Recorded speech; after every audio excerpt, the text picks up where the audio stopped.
Bueno, Gilbert Keith Chesterton, es importante por varias razones. Una, por su proceso intelectual de conversión al catolicismo. Otra, muy unida a esta, por su compromiso con una visión de la economía coherente con la doctrina de la Iglesia y que superara tanto al capitalismo como al socialismo, lo que se llamó el distributismo, que hablaremos de esto. Una tercera razón, la literatura de Chesterton, que es una literatura al mismo tiempo irónica y profunda, capaz de convertir las grandes cuestiones filosóficas en asuntos que cualquier lector puede sentir como propios. Y hay una cuarta razón, el invento del padre Brown, ese singular cura detective que resuelve casos criminales con la convicción de que se halla inmerso en un gigantesco y eterno combate moral. ¿Cómo no hablar de Chesterton? Vivió a caballo entre los siglos XIX y XX, era inglés, incluso muy inglés. Dejemos que él mismo nos lo cuente con las palabras que abren su autobiografía. Doblegado ante la autoridad y la tradición de mis mayores por una ciega credulidad habitual en mí, y aceptando supersticiosamente una historia que no pude verificar en su momento mediante experimento ni juicio personal, estoy firmemente convencido de que nací el 29 de mayo de 1874 en Camden Hill, Kensington, y de que me bautizaron según el rito de la iglesia anglicana en la pequeña iglesia de St. George, situada frente a la gran torre de las aguas que dominaba aquella colina. No pretendo que exista ninguna relación significativa entre ambos edificios, y niego rotundamente que se eligiera aquella iglesia porque yo necesitara para convertirme en cristiano toda la energía hidráulica del oeste de Londres.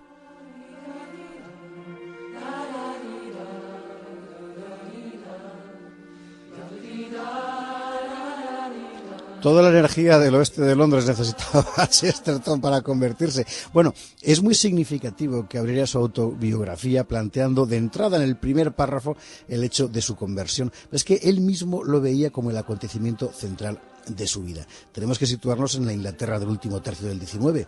Chesterton nace en 1874, en pleno apogeo de la Inglaterra victoriana. Acaban de hacer primer ministro de Israel, por ejemplo. Su familia, culta, relativamente acomodada, era anglicana, pero solo por convención social. Gilbert Keith Chesterton creció en ese ambiente y creció mucho, por cierto, que medía 1,93 y pesaba 130 kilos. Bueno, se educó en buenos colegios que, sin embargo, le decepcionan. Chesterton definía el sistema educativo como ser instruido por alguien que yo no conocía acerca de algo que yo no quería saber. ¿Y qué quería saber Chesterton? Bueno, pues un poco de todo. Primero le interesa el dibujo y la pintura, artes que llegó a dominar con destreza. Después cae bajo la seducción de una de las grandes modas del momento, el espiritismo, el ocultismo. Es la época pues de Madame Blavatsky, del joven Aleister Crowley. Chesterton se sumerge a fondo y más aún va a llegar a la conclusión de que él era el único que realmente creía en el demonio de todos los que se entregaban a esas prácticas. Errático, con 21 años, pues va a abandonar los estudios universitarios. Se va a dedicar al periodismo y a la edición. ¿Y en qué ámbito? Pues precisamente ese que decíamos, el del ocultismo. Solo al principio. La verdad es que podía haberse convertido en un escritor espiritista, pero no lo hizo. ¿Por qué no lo hizo? Hay algo prodigioso en la manera en que Chesterton va siendo apartado suavemente poco a poco de todo ese mundo. Primero se aparta por su matrimonio. En 1901 se casa con su novia de toda la vida, una anglicana practicante, Frances Bloch, que le acerca de nuevo al cristianismo, y además la propia reflexión de Chesterton le va acercando a la cuestión de Dios, que para él termina siendo la cuestión central.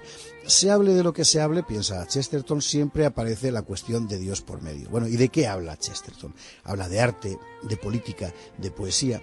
En 1900 aparece su primer libro, es una colección de poesías, Gravers at Play. En 1904 su primera novela, El Napoleón de Notting Hill. Publica biografías sobre Robert Browning y Charles Dickens, dos grandes cumbres de la literatura inglesa del XIX. Se convierte en un escritor profesional. Como es de pluma ágil, punzante, es muy inteligente, no tarda en hacerse con un público fiel, y él por su parte va encontrando cada vez con más claridad su perfil, su figura, lo que quiere ser, cómo quiere aparecer ante su público. Quiere aparecer como el gran polemista que reintroduce lo cristiano en el debate público inglés. ¿Cómo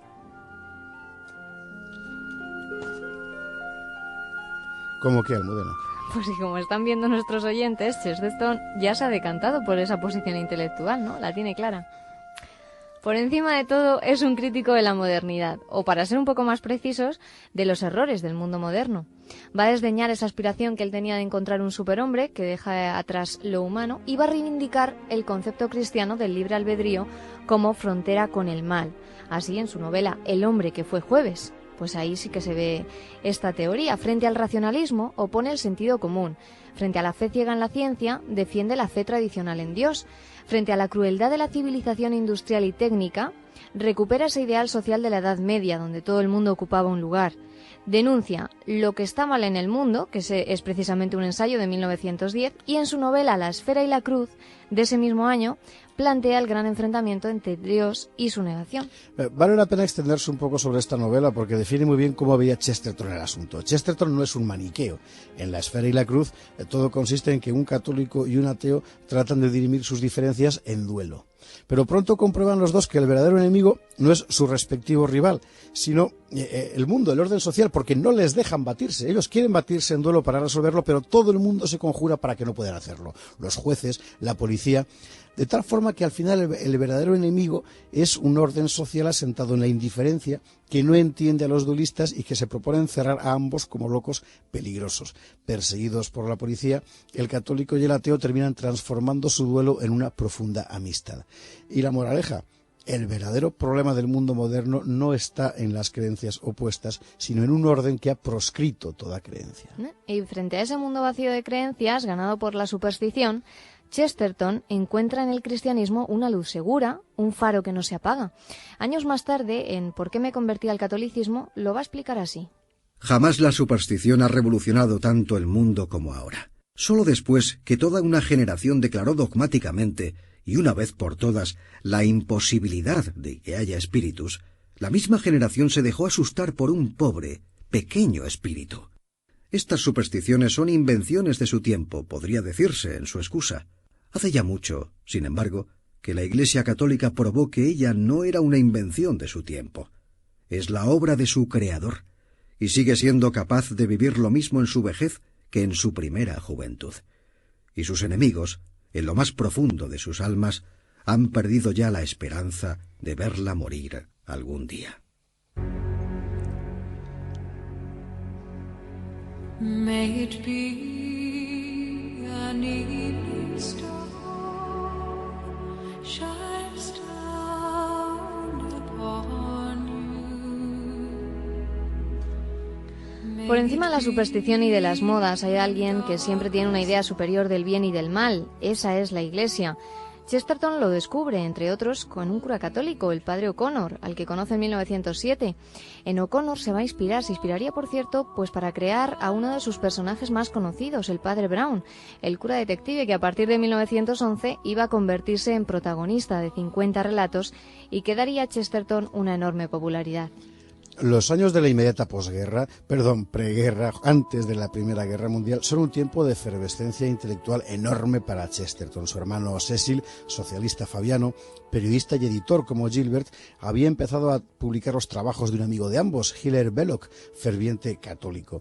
Gilbert, Belloc, Cecil y la esposa de este último, Ada Jones, conforman un núcleo intelectual que cada vez va orientándose más hacia el cristianismo social como una forma de crítica del capitalismo. Y comienza así la aventura de The New Witness, que es un semanario.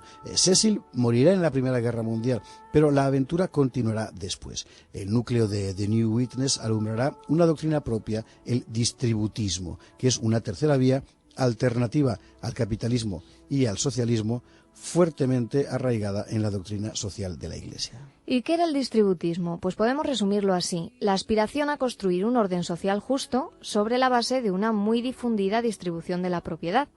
Se trata de crear una verdadera sociedad de propietarios donde todo el mundo tenga algo suyo. En palabras de Chesterton, todo hombre debe tener algo que pueda darle forma de su propia imagen, así como él es forma de la imagen del cielo. Pero porque no es Dios, sino solo una imagen grabada de Dios, su autoexpresión debe tratar con límites, propiedad con límites que son estrictos y aún pequeños. Frente al socialismo, el distributismo afirma la propiedad privada y frente al capitalismo defiende el derecho de todos, y no solo de los privilegiados, a ser propietarios. Chesterton explicaba esta diferencia crucial con una de sus habituales ironías. Por ejemplo, un carterista decía: sin duda es un campeón de la empresa privada, pero no es un campeón de la propiedad privada, más bien de la propiedad ajena. Bueno, el capitalismo, decía Chesterton, ha tratado de disfrazar al carterista con alguna de las virtudes del pirata. ¿Y el comunismo qué ha hecho? Pues el comunismo lo que ha hecho ha sido tratar de reformar al carterista prohibiendo que la gente tenga bolsillos, es decir, prohibiendo que la gente tenga propiedad. El camino interior de Chesterton llega a su término en el 1992. Fue entonces cuando dio el paso decisivo y aquí ya se convirtió al catolicismo. ¿Por qué? Pues porque él mismo lo explica en muchísimos artículos. En uno de ellos, ¿por qué soy católico?, lo razonaba así. No hay ningún otro caso de una continua institución inteligente que haya estado pensando sobre pensar por 2000 años. Su experiencia, naturalmente, cubre casi todas las experiencias, y especialmente casi todos los errores. El resultado es un mapa en el que todos los callejones ciegos y malos caminos están claramente marcados. Todos los caminos que han demostrado no valer la pena por la mejor de las evidencias, la evidencia de aquellos que los han recorrido.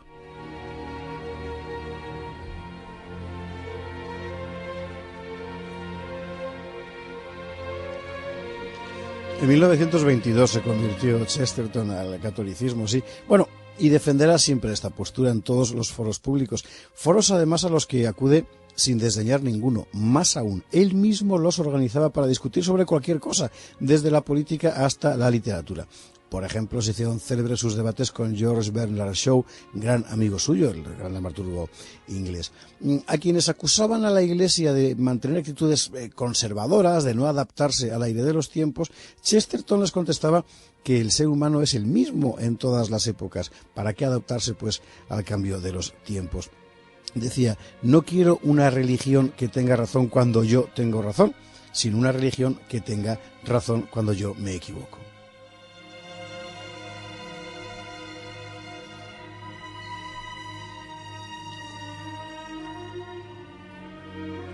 Era el 14 de junio de 1936 cuando Chesterton moría en su casa de Beaconsfield a los 62 años de edad. Dejaba atrás un centenar de libros y uno de los periplos espirituales más interesantes del siglo XX. Una voz que sin duda hoy nos sigue hablando.